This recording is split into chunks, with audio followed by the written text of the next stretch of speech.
ছেলে হিসেবে খুবই ভালো, কোনো ইয়ে নেই। বাবা মাও ভালো, ওর একটা দিদি আছে, দিদির বিয়ে হয়েছে। প্লাস ও এখন বাইরে পড়াশোনা করতে গেছে। কোনোদিন উচ্চ গলায় কোনো কথা ছিল না, এতটাই ভালো স্বভাব আচরণ। আপনাকে এসে কি বললো? আমাকে এসে পার্থদা বললো যে তুই কি এটা জানিস? আমি কি বলছো? পার্থদা বলছে হ্যাঁ এইরকম এই হয়েছে। আমি কি হয়েছে? বললো ও মারা গেছে। আমার মারা গেছে কি বলবো? আজ সকাল থেকে আমি দুটো খবর পেয়েছি, দুটো খবর আমার ভাল লাগেনি।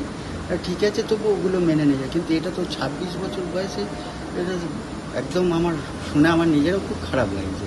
তার জন্য আমি বেনারসে কি করতে গেছিলো জানেন?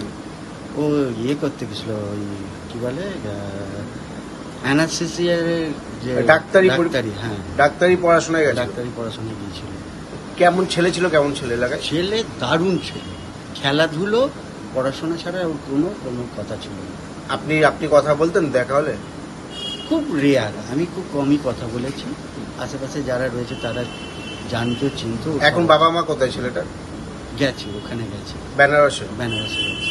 নিজেই আতঙ্কিত হয়ে গেছি যে এরকম, আমি এই পার্থদার কাছ থেকে শুনে আমি নিজেই অবাক হয়ে গেছি যে এরকম একটা ছেলে হারিয়ে যাবে, এটা কল্পনার বাইরে। যাকে ছোট থেকে দেখলেন ডিপ্রেশন, কি বলবেন?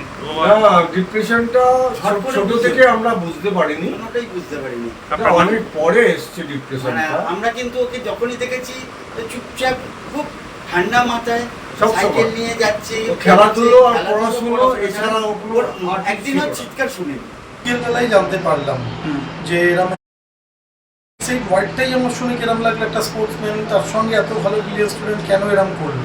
তো সেসব তো কিছুই আইডিয়া করতে পারছি না কিভাবে কি হলো, কিন্তু ও তো মানে সবসময় হাসি মুখে থাকতো। কত সালে পাস আউট, বা আপনার কাছে কত সালে পড়েছে? আমার কাছে 9 থেকে করছে, 9, 10, 11, 12, 2018 পাস আউট।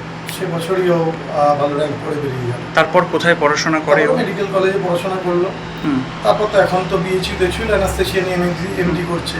তবে ঋত্বিকের সঙ্গে ডিপ্রেশনের কথাটা আমি কিছুতেই ভাবতে পারছি না, কারণ ওর মধ্যে এই জিনিসটা আমি মানে আসেই না, কারণ ও একদমই অন্য ধরনের একটা ছেলে ছিল। পরিবারের সাথে কোনো যোগাযোগ হয়েছে এখনো পর্যন্ত? মানে আমি কিভাবে যোগাযোগ করবো সেটাই বুঝতে পারছি না। তবে খবর পেলাম বাবা মা বোধহয় বেনারস বেরিয়ে গেছেন, ওখানে পৌঁছচ্ছেন।